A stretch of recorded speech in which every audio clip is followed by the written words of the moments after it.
اپنے اللہ کے درمیان کے معاملے درست کر لو، تمہارے مخلوق کے درمیان کے معاملات درست ہو جائیں گے. یہ سیدھی بات ہے. من اصلح ما بینہ و بین اللہ اصلح اللہ ما بینہ و بین خلقہ. جتنے اختلافات آپس میں ہوتے ہیں اس کی بڑی وجہ اللہ کے ذات کے ساتھ تعلق کی کمی ہے کہ اللہ کے ساتھ تعلق بڑھاؤ. جی ہاں، اللہ کے ذات کے ساتھ تعلق بڑھاؤ. یہ بنیادی چیز ہے کہ داعی تو اللہ کے بندوں کے درمیان رابطہ ہے. جتنا تعلق اللہ کی ذات کے ساتھ گہرا ہوگا اتنا اللہ کے مخلوق کو اللہ سے متعلق کرنے میں کامیابی ہوگی. جی ہاں، ورنہ سچی بات یہ ہے کہ ایک تنظیمی مزاج بن جائے گا پروگراموں کا. حضرت بکر فرمایا کرتے، صدیق رضی اللہ تعالیٰ عنہ فرماتے تھے کہ دعوت کے اس کام پر تمہاری مدد دو کاموں پر ہوگی، ایک رات کا قیام اور ایک قرآن کی تلاوت. یہ دو چیزیں خاص طور پر ہیں. جو جماعتیں بیرون بھیجتے تھے ان سے فرماتے کہ تمہاری مدد ان دو کاموں پر ہوگی، رات کا قیام اور قرآن کی تلاوت. یہ پہلو بہت کمزور ہے، یہ پہلو بہت کمزور ہے، بہت کمزور ہے. میں خوب جانتا ہوں جتنے فتنے کام کرنے والوں میں پیدا ہوئے، خدا کی قسم اس کی وجہ صرف اللہ سے تعلق کی کمی ہے. یہ ایک حدیث کا مفہوم ہے، ایک حدیث کا مفہوم ہے یہ. جی ہاں، کہ آپس میں اختلافات اور فتنوں کا اصل سبب ہوگا تنہائیوں کی معصیتیں اور غفلتیں. یہ روایت میں ہے، میں ابھی تو نہیں کہہ رہا. آپس کی اختلافات کی وجہ یہ ہوگی. اس لیے اپنے آپ کو اللہ کی ذات کے ساتھ اپنے آپ کو اللہ کی ذات کے ساتھ جوڑ لو. اس لیے کہتے ہیں کہ عبادات میں کمال پیدا کرو، عبادات میں کمال پیدا کرو کہ اس سے اپنے اندر صفات پیدا ہوتی ہیں. جی ہاں، کیونکہ گناہ اور نافرمانیاں وہ اللہ سے دوری کا یہ اللہ سے دوری کی علامت ہے، اللہ سے دوری کی علامت ہے. اور عبادات کے ذریعے اللہ کا قرب حاصل کرو. یہ دو چیزیں ہیں نفس کو کچلنے والی، دو چیزیں ہیں نفس کو کچلنے والی. ایک رات کا قیام، ایک رات کا قیام اس سے نفس کو چلتا ہے، اور ایک عمومی گشت اس سے نفس کو چلتا ہے. یہ دو موقع بڑے بہت زیادہ ترقی کے اور بہت نفس کو کچلنے والے ہیں. ایک انفرادی عبادت، ایک انفرادی دعوت. یہ عمومی گشت اور رات کا قیام، یہ دو چیزیں لازم کر لو. اس میں بہت کمی ہے، ہم نے خوب غور کر لیا. جو عمومی محنت کے میدان میں نہیں ہیں، جی ہاں اللہ مجھے معاف فرمائے، حفاظت فرمائے، وہ فتنے کا شکار ہیں. حضرت سے پوچھا گیا تھا، حضرت یہ تو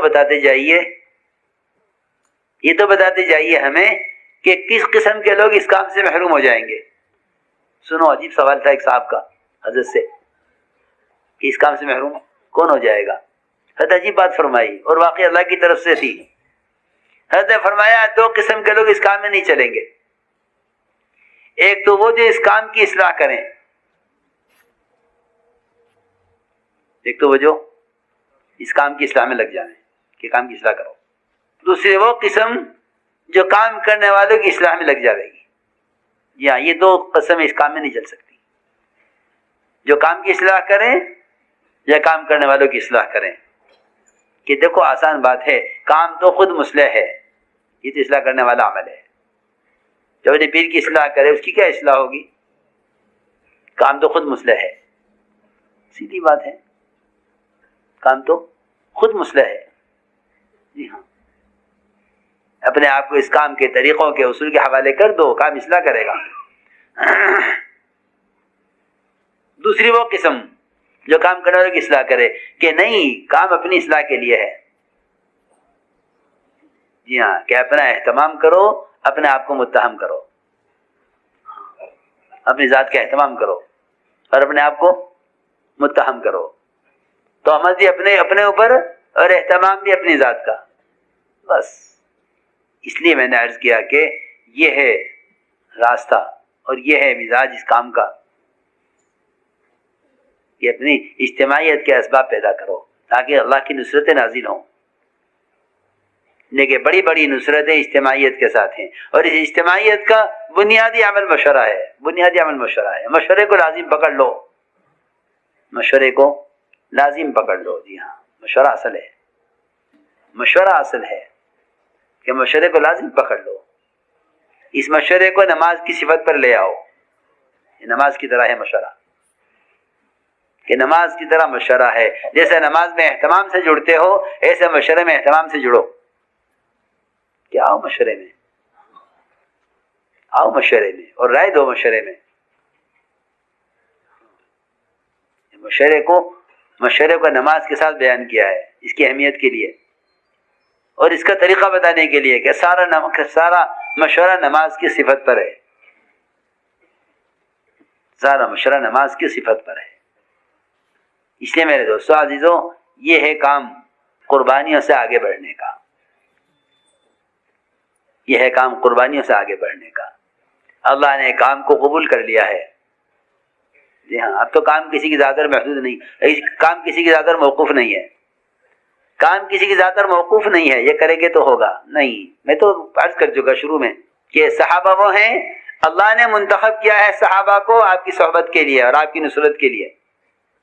ان کے بارے میں فرما دیا کہ اگر تم اس دعوت کے کام سے پیچھے ہٹو گے، ان تتولوا کا مطلب یہ نہیں تو نماز چھوڑ دو گے، تم ذکر تلاوت چھوڑ دو گے، یہ نہیں ہے.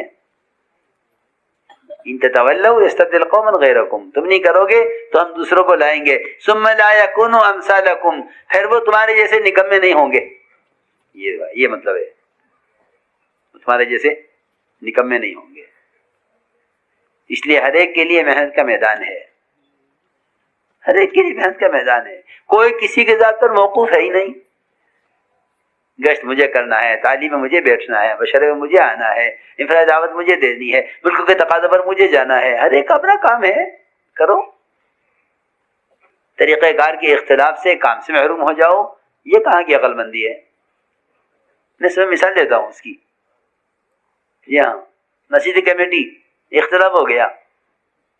مسجد کمیٹی میں اختلاف ہو گیا کہ مسجد کا مینار 2 بنے یا 1 بنے. سنو، مسجد کمیٹی میں کیا ہو گیا؟ اختلاف.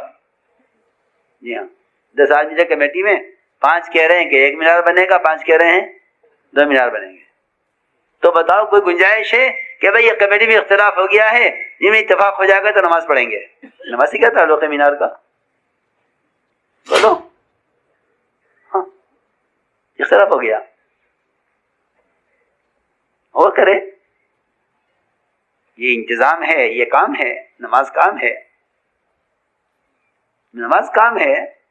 نماز تو اس اختلاف پر موقوف نہیں ہے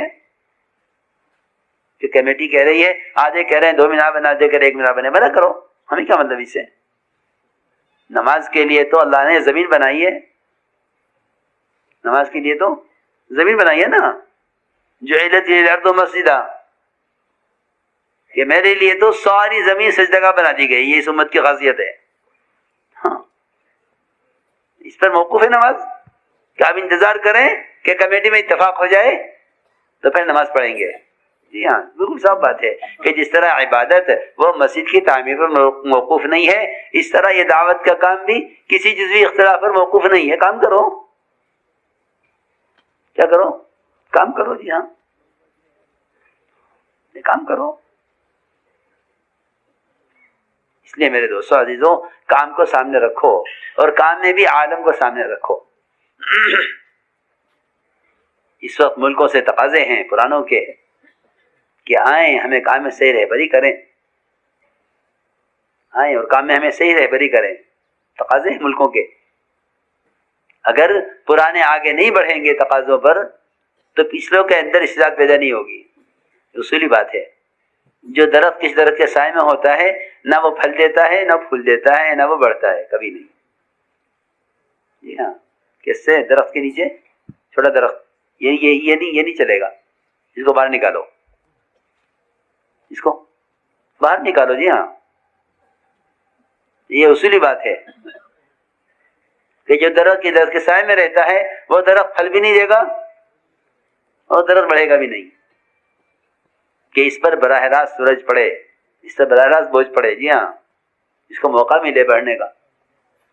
اس لیے کہتے ہیں کہ پرانے آگے بڑھیں تو پیچھے والے آگے بڑھیں گے. اصولی بات ہے. سیڑھی پر چڑھنے والے کے لیے تقاضا ہے کہ اگلی سیڑھی پر آپ چڑھیں تو پچھلی سیڑھی والا آگے بڑھے گا. ہاں، میں تو سمجھتا ہوں کہ عوام کی قربانی میں آگے بڑھنے کے لیے پرانے رکاوٹ ہیں. جی ہاں، سیدھی بات ہے. تم آگے بڑھو، پیچھے والے آگے آئیں گے. اس لیے ملکوں کے تقاضے آپ کے سامنے ہیں، سارے عالم سے تقاضے ہیں پرانوں کے. مضبوط جماعتیں بھیجو. یہ قسم ہے ملکوں میں جانے والی، اور یہ قسم ہے مطلوب. اللہ کا فضل ہے، اب بیرون کی جماعتوں کا رخ پڑ گیا ہے.